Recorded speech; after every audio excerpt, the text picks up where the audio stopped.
Hello, welcome to the James Cooley Show. It's your life. I'm your host, Dr. James J.C. Cooley, and wow, I am so excited about today's show.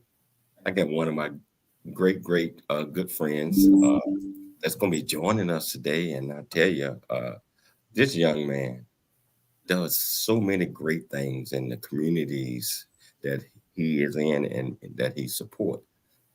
Just a total 100% great guy. I didn't say good. I said great guy.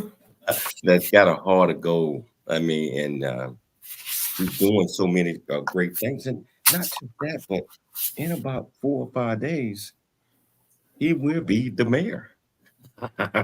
He will be the mayor of the great city of Temecula, which Michelle and I love so much, and we're just gonna just sit down and talk to this young man and just have a great time. So, but I can't do anything without my absolutely wonderful co-host and executive producer, Dr. Michelle Cooley.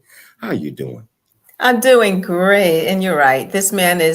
He's doing great things within the community in the city of Temecula, California. And he's going to tell us about those things, about his beginnings, how he got to where he is today, and what is so special about Temecula, California. We already know, but he's going to tell us a little bit more. You know what? This young man right here is it's kind of like a historic.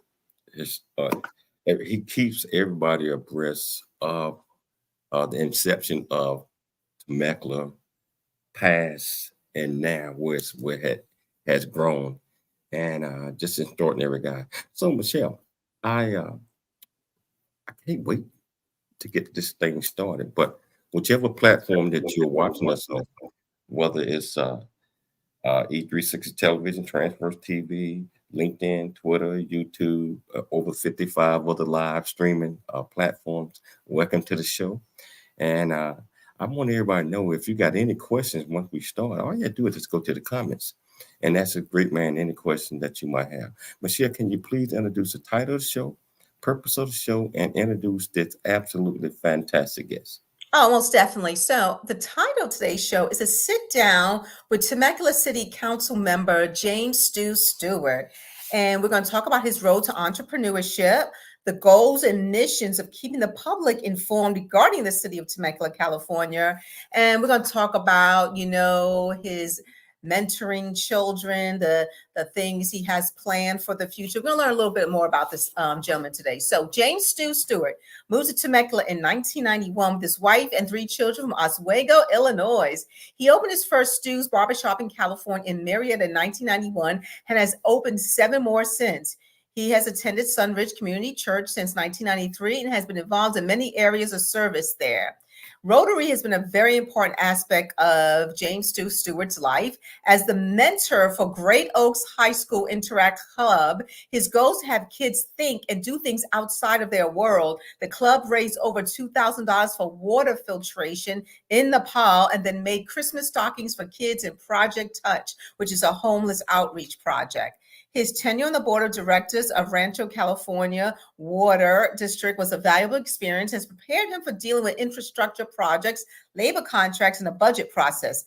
He and his wonderful wife, Lisa, have been married for 38 years. They have raised 3 children and 7 grandchildren in Temecula.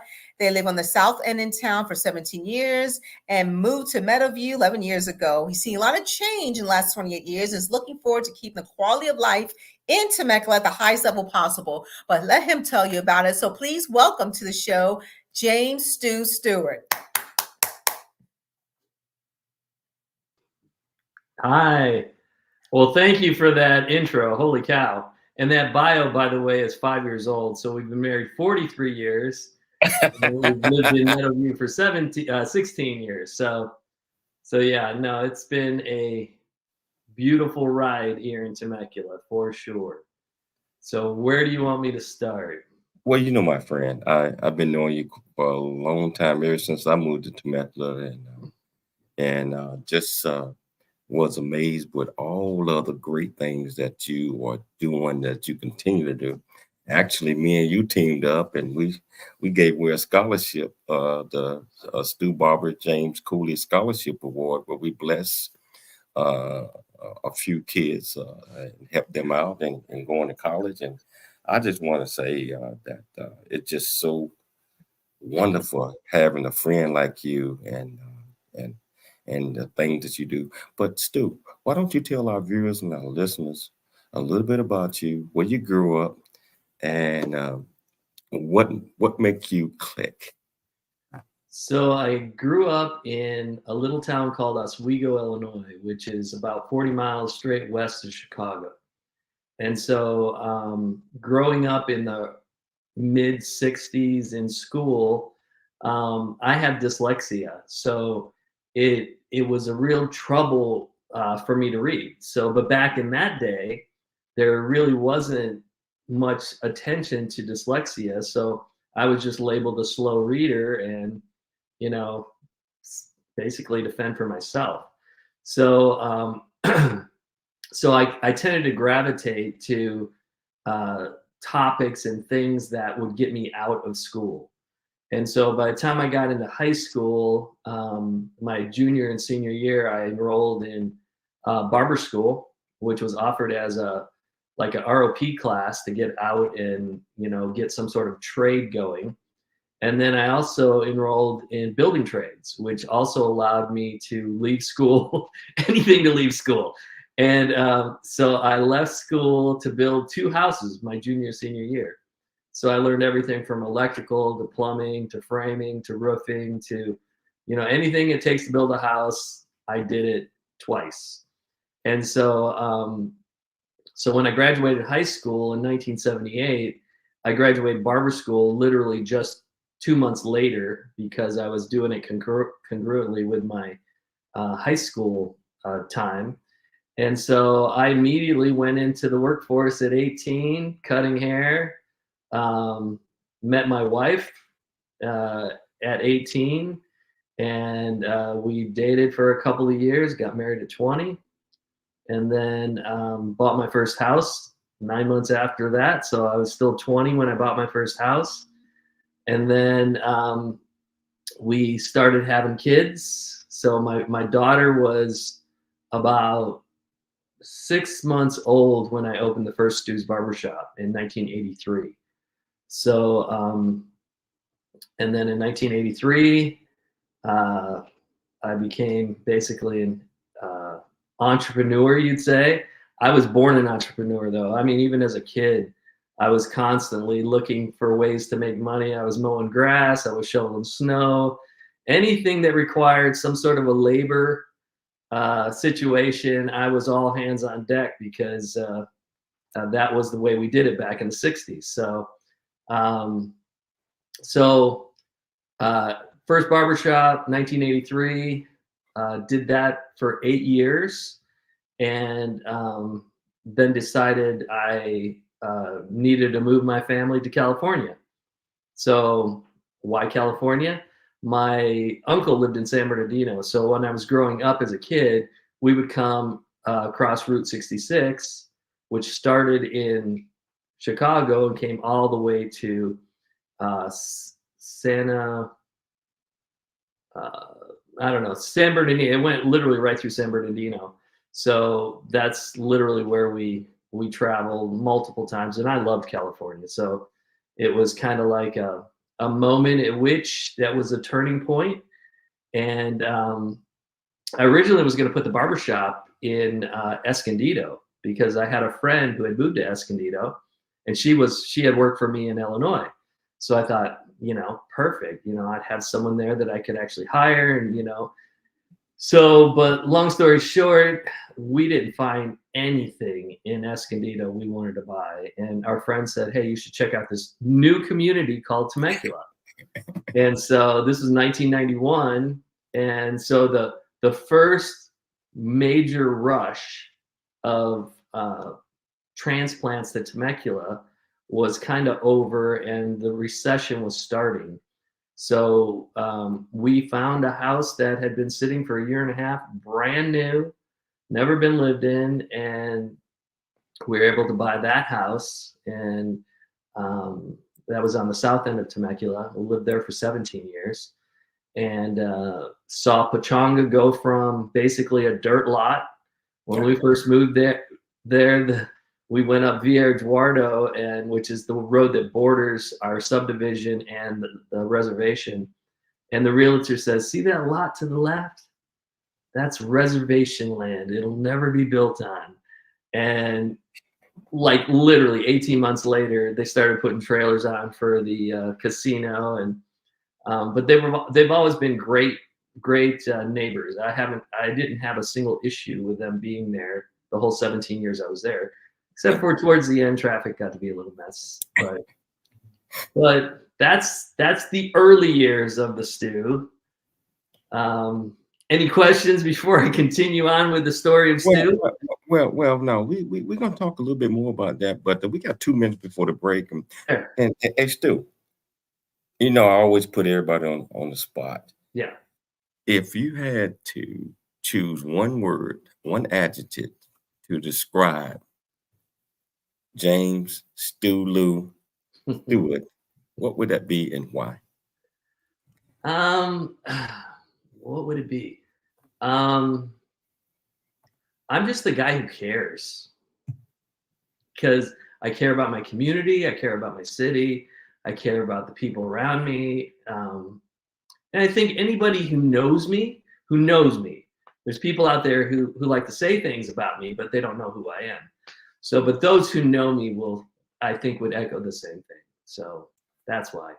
I know you, and man, you always have been an absolutely fantastic, great friend of mine. And I tell you, we're gonna take a station break, but we're gonna come back and we're gonna delve deep into this great man, and we're gonna reach out to where his heart is at, because he's doing so many things for the community and working with young folks and etc. So if you want to be part of the conversation, all you have to do is go to the platform that you're watching us on or listening to us on, ask any question that you might have.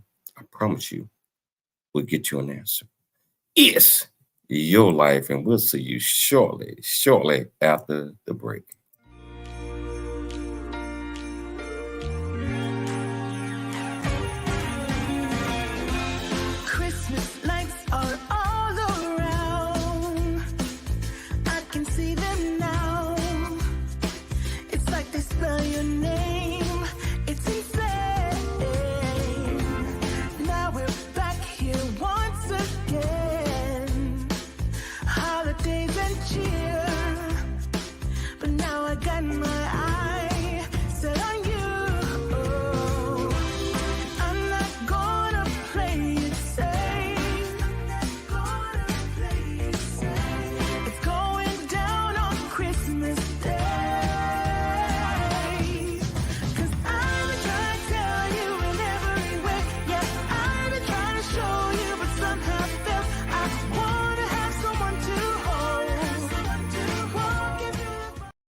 Really get a chance to know who you are.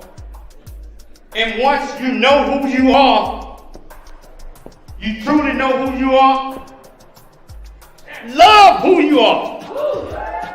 Love who you are. You're a masterpiece. Love who you are. Love who you were born to be. Love me some me. That's what I'm talking about. When you leave high school, you gotta know today or tomorrow, hopefully today, what your plans are. Hopefully, there is no bad decision unless there is no plan. Create, collaborate, commit with confidence. Commit with what? Commit with what? And everything that you do. I've seen a smile convey I love you. I'm proud of who you are, and one that keeps us close when we're apart. Talking from the darkness of all that we've been through, it seems that there might be a way to leave behind the loneliness we've known and live again life of the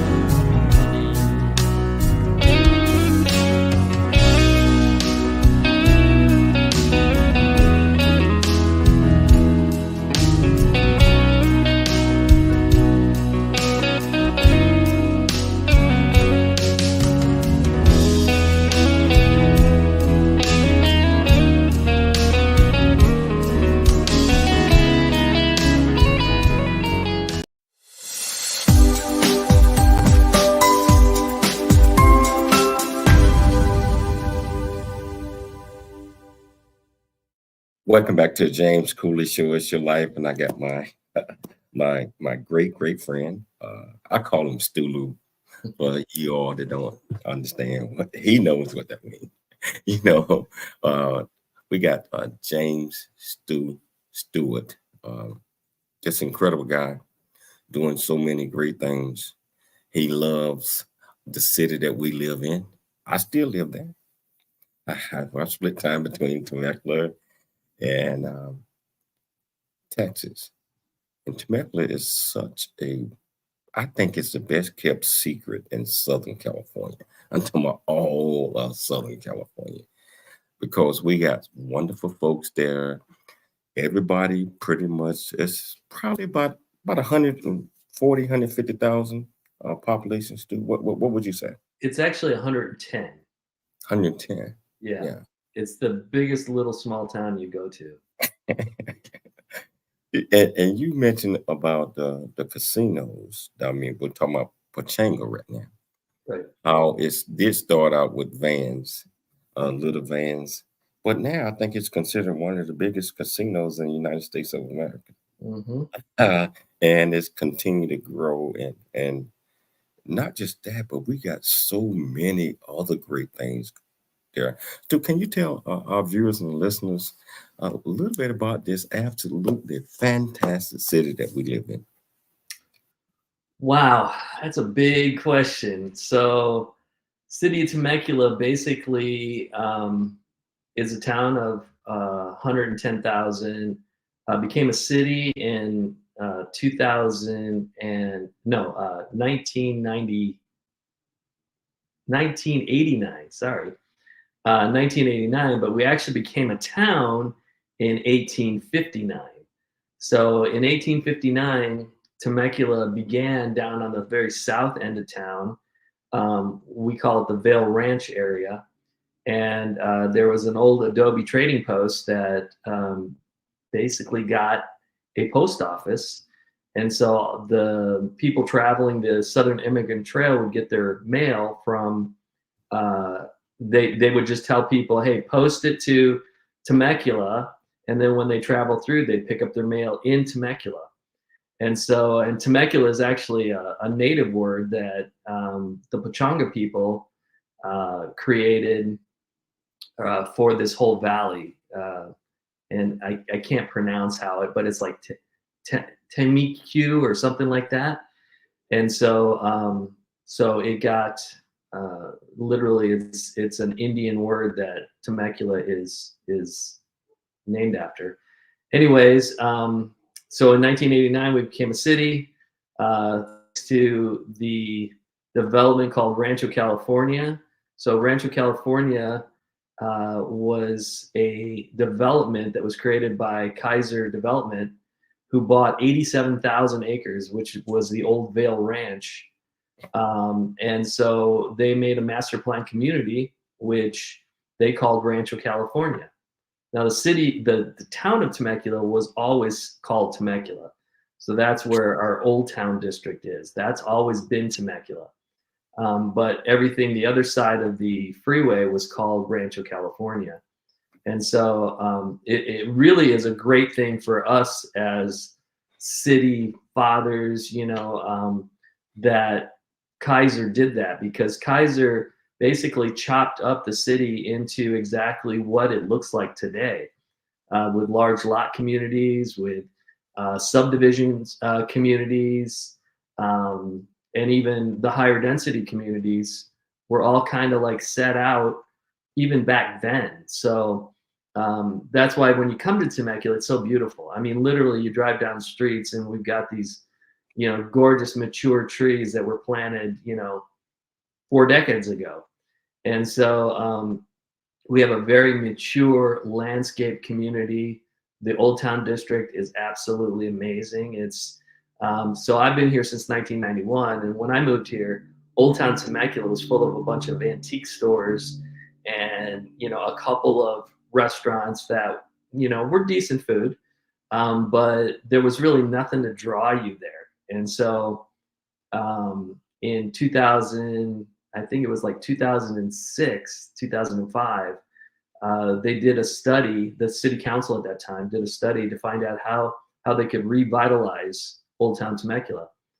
And so they were told that if they brought or constructed City Hall in Old Town, that it would bring a whole lot of new capital into the community. And sure enough, that's exactly what happened. So they finished the old City Hall in 2010. And by 2012, 13, 14, 15, it kind of really started changing the profile of Old Town Temecula. If you go through it today, it looks like something out of a Hallmark movie. I mean, literally now at Christmas time, it's even more so. I mean, I posted some pictures just the other day on my Facebook page that I took at sunrise. And so the sky was amazing. I was picking up my cop car because I've got a 1963 Dodge 440 police car that I cruise around in. And so I just happened to be there just luckily right at the sunrise, and it was incredible. I mean, the shots. I saw those pictures. Yeah, and, it's amazing. So yeah, you mentioned about your 1963. You got to take me for a little spin around there. I'm here, baby. I mean, I take people on cruises all the time. You're more than welcome. You know, hey, Stu, I moved there in 2009, and Michelle and I, we was relocating to California because my job, I was aerospace engineer for Lockheed Martin. They sent me to California to head up this program, and we looked initially in San Diego, La Jolla, all of those places down there. And we wasn't feeling it. Yeah. And someone said, hey, let me take you, this is a little bit out the way, which probably about an hour and 10 minutes, because we only had 2-lane highways at the time. Michelle and I went up there and we looked around, and it was so beautiful. It was so wonderful. The house that I live in there, they showed us about 8-9 houses and kept the one that we are in now to the end. Mm-hmm. We went in the house and we just fell in love. We felt, because first of all, we was already in love with Temecula, knowing that it could grow. And I believe that anybody that's looking to relocate to California, especially Southern California, Temecula, I don't think that they could find a better place. I mean, I'm just being real.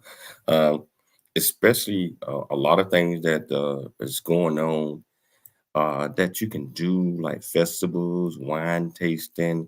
I think we probably got about 55, 60 wineries now. Not just that, but I mean, we done took over. We are the new Napa Valley. Mm-hmm. Well, and actually, we're a little better than Napa Valley because Napa Valley is so spread out. So if you want to go wine tasting in Napa Valley, you're going to one winery and you're getting in your car and driving, 10, 15 miles to get to the next one. In Temecula, you're driving basically about a quarter mile to get to the next one. Well, you can walk to. Yeah, you can walk to about. You can still walk, yeah. So it's just that beautiful now. And Michelle, she loves California. We're in Texas right now, but come home every chance we get. Mm-hmm. And actually, we're gonna be there in January, and hopefully Lisa will be back during that time frame. We'll get a chance to hang out. Yeah, for sure. Yeah. So, hey, Stu, you do so many things. You do Rotary. You do all of these things. Why is it so important for our viewers and our listeners and the communities to understand these things? The Rotary Club, mentorship is so important in shaping the way for the next generation. What are your thoughts about that? Well, it's funny because I was watching a newscast about the Secret Santa guy, who gives out $100 bills. Oh yeah. Yeah, and the newscaster at the end said that money can't buy happiness. Anybody who says money can't buy happiness never gave it away. I thought that was brilliant. I thought, wow, that is such a cool statement. So that's why, because everybody who has a problem or a miserable life or something like that, you can almost trace it back to they're so inwardly focused they can't see anything but their problems. And once you start looking around and seeing other people's issues and problems and helping them with that, all of a sudden your problems seem a whole lot less important. And sometimes they even go away because you're not thinking about them anymore. Sometimes we self-inflict ourselves with these issues and these things that if we had more of an outward focus, that's why it's important for me, especially for that next generation. You know, these kids in high school. I was the Interact liaison for our Rotary Club for like 6 years, and that was a really great experience working with those kids, helping those kids to look outside of themselves and to start thinking about others and getting involved in projects. And, you know, my wife, she does mission trips all over the world, but Nepal is kind of like her main country. And so, so we got them involved in putting water filtration in Nepal. And then Project Touch is a local homeless, usually it's single moms with kids. And so they provide, you know, basically transitional housing for these single moms to get back on their feet, you know, and they work with them to try to, you know, give them job skills. So what we have done at my Rotary Club for the last probably 12 years is we get a bunch of toys and candy, and we put a gift card in there, and we provide these stockings for the kids who are in Project Touch. And I think it started out, we were making maybe 40 stockings. And the last couple of years, we've been like, we made 90 this last year. So it just keeps going up, which is sad to think that there's that many kids who are in, you know, the Project Touch community because they have no, you know, nowhere to go. So whose mothers are basically, you know, they'd be out on the street if Project Touch wasn't there for them. So those are the things that are super important to me too. Those are great things. Project Touch. I mean, I love the leadership there. I love all the things that they're doing. Your Rotary Club, you have given me an opportunity to speak there several times, and especially your Interact, that Great Oaks, all that great things. It's so important that we shape and help formulate the mindset of our future leaders of tomorrow. Yep.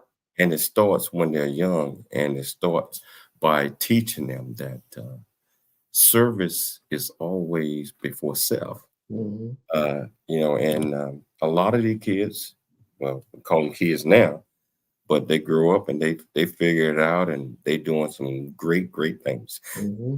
Stewart, we're going to take a station break, but we're going to come back. We're going to pick it up. But this is an absolutely wonderful, fantastic conversation. If you want to be part of it, all you have to do, just go to the platform that you're watching us on. Ask any questions that you might have.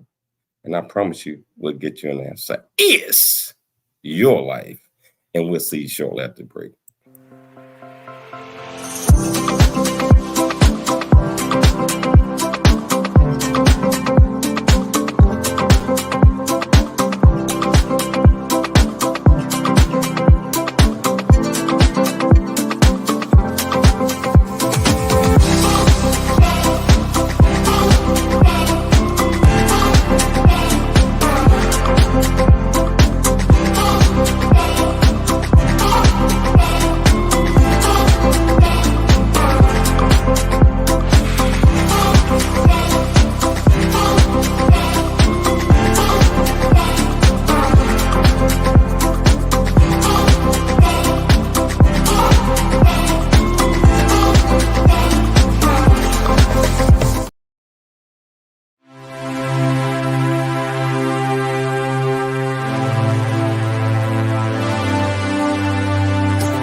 Dr. James J.C. Cooley from the United States of America, and I am here to just say, first of all, I'm so happy and honored to be on it, to be in the Coffee Book 2023, Unified Brain Z, and the other organizations. Thank you so much for giving me an opportunity to be a part of this collection.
Hello, welcome back to the James Cooley Show. It's Your Life, and my absolutely fantastic guest, also my great friend, James Stewart.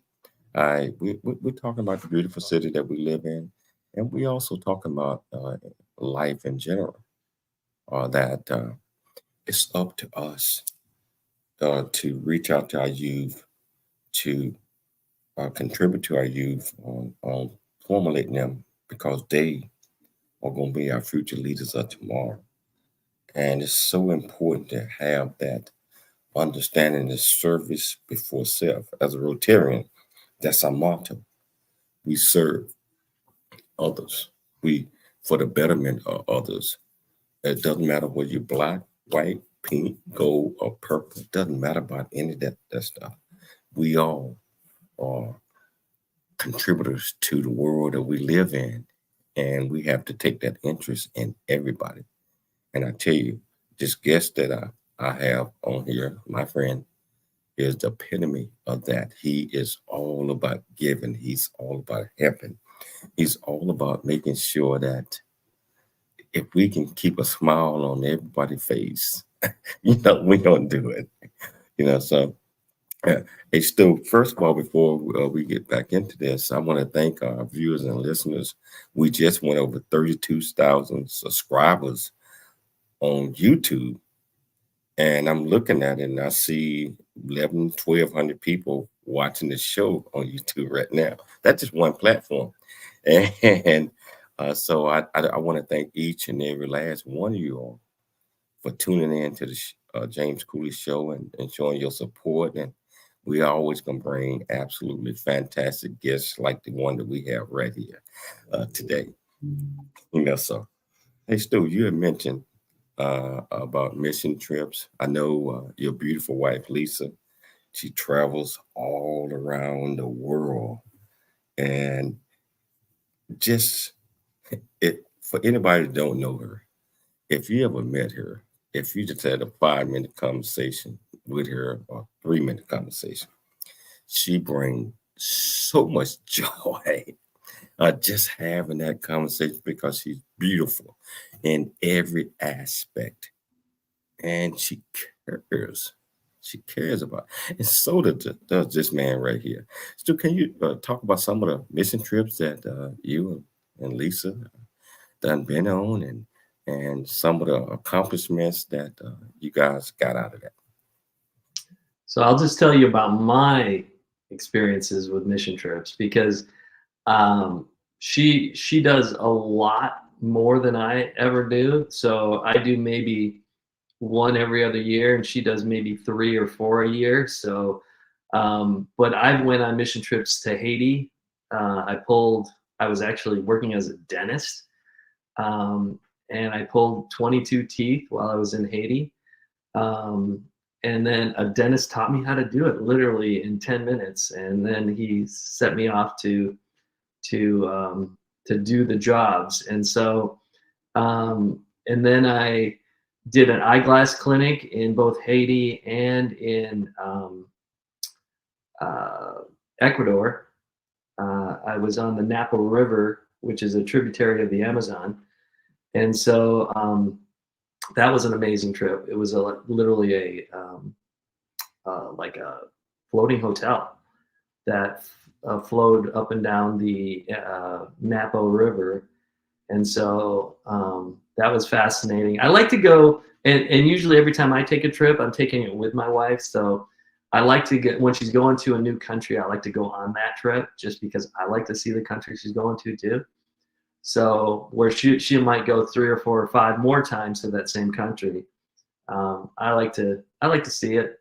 And so I've been to Nepal, and so I was actually scheduled to climb Mount Everest base camp, just to base camp. I wasn't going to climb Mount Everest, but I just wanted to go to base camp to see the hikers and see, you know, all the guys and gals who were going to try to attempt to summit. And so that trip never came off. Chinese government shut down Tibet while I was in Nepal. So I did the second highest bungee in the world, which was also quite awesome. And then I've been to Ethiopia. That was a fascinating trip too. That was, I don't know if we did eyeglass clinics, but the way they live in basically out in the bush in Ethiopia, it's like you've traveled back 1,000 years. I mean, the construction of the huts they live in, the way they, you know, corral their animals. I mean, it was incredibly fascinating. So I've been to Egypt. In fact, my wife is going to Egypt in January again.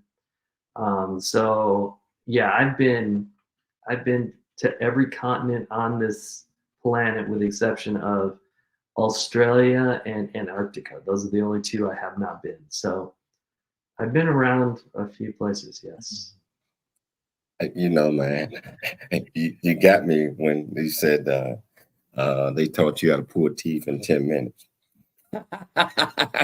It literally was not long. He showed me how to muscle the tooth out of someone's mouth, and it really is just brute strength trying to get, and technique. There's a technique to pulling a tooth that so yeah, I did it all. And you know, was the anesthesia involved in that? Yeah, so he did teach me how to do the Novocaine. But man, you really have to shove that needle deep into the gum. And it's like, I was a little too squeamish. So I told him, hey, you numb them up, I'll pull the teeth. You know, I didn't have a problem with pulling the teeth, but sticking that needle, shoving it up into somebody's gum so far. I tried it a couple of times, and each time it didn't work. So, you know, that's so noble that when we go on mission trips and we do these things and we are providing services to the folks in these countries that do not normally have these type of services, and we're doing them good for a little temporary pain for a minute or so, get it out, they heal a couple of days, and that I believe turned their life and completely around without pain. You know, so you all been doing these things, mission trips. Do you have any mission trips? I know Lisa's going to be going in January. What is Stu? Stu? My mission trip is mayor of Temecula for a year. That's going to be all consuming for the Stu for a bit. So, and we're going to talk about that during the next segment. But yes, so Stu, some of the you do, just like I mentioned to our viewers and our listeners, You do so many great things. Can you tell our viewers and listeners the things that you do? What brings you joy? I mean, it ain't money, it ain't this, it ain't that. Yeah. It's what brings a smile to your face when you know that you have reached out and touched a life that will change that life forever. Wow, that's a good question. I do love working with the youth, especially getting them thinking differently about life, about their position here on this planet. And we all have our different experiences. I posted a quote on my Facebook page that I thought was absolutely brilliant. And I'll tell it to you here in a second. It is, there it is. Instead of thinking how hard your journey is, think how great your story will be. And it's like, that's kind of like, I think kids need to know that life is a struggle. You're going to run into roadblocks. You're going to run into things that you think is going to, you want to end your life. But in the end, it's like when you overcome it, it's an incredible story to tell. And so, I've got so many stories I could tell, but you don't have enough time. But even just my brain surgery a year ago, when I had that trigeminal neuralgia, it was like that pain was so severe that the thought of ending my life felt like a good way out, to be honest with you. And so, but since the brain surgery, I've been, basically relatively free of pain, except for my right side of my face is still numb, like a Novocaine shot that a dentist would give you. So half my tongue is numb. I can't feel anything on the right side of my tongue. But there's just so many bumps and bruises and things that are going to happen to people. And it's just, you just want to encourage them to just want to encourage them to keep going. And last year, you scared me. You remember us having this conversation about the day before you went in. Yeah. And they're like, oh my God. But guess what? Perseverance. Yeah. You believed. And you are absolutely fantastic today. We're going to take a station break. We're going to come back and we're going to talk about the next mayor of Temecula. And so if you want to be part of the conversation, all you do is go to the platform that you're watching this on. I promise you, we'll get you an answer. Yes, your life. We'll see you shortly after the break. I never wanna leave. Yeah, I'm right where I wanna be. We got something you and me, and I can't get rid of this feeling. Just like a magnet, we're just like a magnet. The things we have can't be taken for granted. Now I know that it has always been you. I can't help it, I'm so drawn to you. Just like a magnet, we're just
Hello, welcome back to the James Cooley Show. It's your life, and I'm just having so much fun with my great friend here, James Stewart, and we getting ready to talk about change.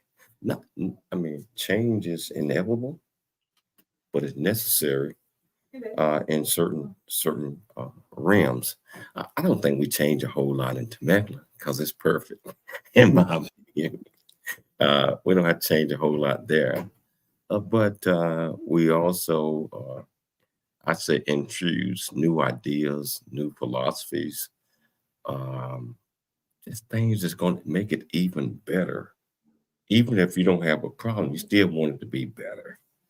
And I believe that next week, well, real soon, January, that the next mayor, the mayor that's right there now, is doing an absolutely wonderful job. My friend, is what this mayor that's going to come in, it's just going to enhance it a little bit more, because he will be able to take inputs from the rest of the city council members and the communities and continue to grow. So, Stu, can you tell our viewers and listeners what it's like and what's going through your mind that in January, I think January 9th, that the torch will be passed down to you. And I know that you got all these ideas, you got all these great things to help make it even better than what our great friend right now is doing. Can you talk about that a little bit? Well, I mean, for Temecula, because we are a relatively new city. I mean, when it comes to, we've been a city for 34 years now. So there's a lot of infrastructure projects and revisioning of what Temecula is going to look like in the future. And so this next year is, we're right in the middle of a freeway project. The 15 freeway is being expanded to basically take all the traffic off at Winchester to prevent the crossover traffic that's happening now that creates the backup through Temecula. And it's a bit of a nightmare. If you work in San Diego and have to commute, it's not a very fun commute. So that's a project that we're looking forward to keeping on track and keeping it moving forward. And so, the cities don't control the freeways. I mean, the freeways belong to both the state and the federal highways. So, but the city of Temecula took the initiative to say, we got to fix this problem and we got to fix it now. We can't wait for the state to come up with a plan, because they just weren't. And so we basically saw the problem, created a solution, found the money, and then handed the project to Caltrans to say, it's all done. All you got to do is say, go for it. And they did, because we had done another project. The city of Temecula did the 79 interchange project, and they were so impressed that it came in on time and under budget that they felt very confident that we could do the same with this $138 million freeway project. So that's a major, going to be a major thing this next year, is getting that project finished and getting the freeway moving smoothly through Temecula again. And just a lot of infrastructure projects around town. Is, the Overland Bridge, that's probably not going to happen next year, but early 25, which again will allow people to get from our industrial facilities over on the other side of the freeway to get back over to the residentials.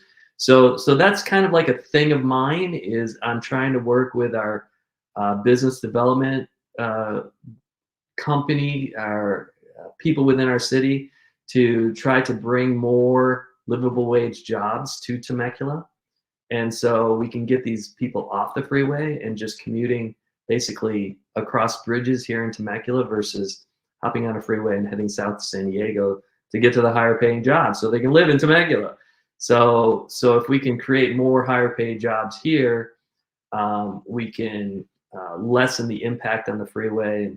You know, unfortunately, or fortunately, whichever city you're looking at, it's we have a lot of cities around us that are growing like leaps and bounds, and so most of that traffic, I heard a number, is like 78% of the traffic on the freeway goes right by Temecula. It doesn't even stop in Temecula. So that's a major issue for us, you know, because now we've got to figure a way to get them through Temecula so we can actually have a quality of life here. So because Temecula is pretty well landlocked. We're literally on our last major subdivision is being built out right now, Summers Bend, and we have one more track. It's going to be smaller, more condensed home product over behind Old Town, and then that's it. We're done. We have no more land to expand into. So both of those. Speaking of that, yeah. what is the council doing to potentially procure some more land with the surrounding cities? Is that being talked about? No.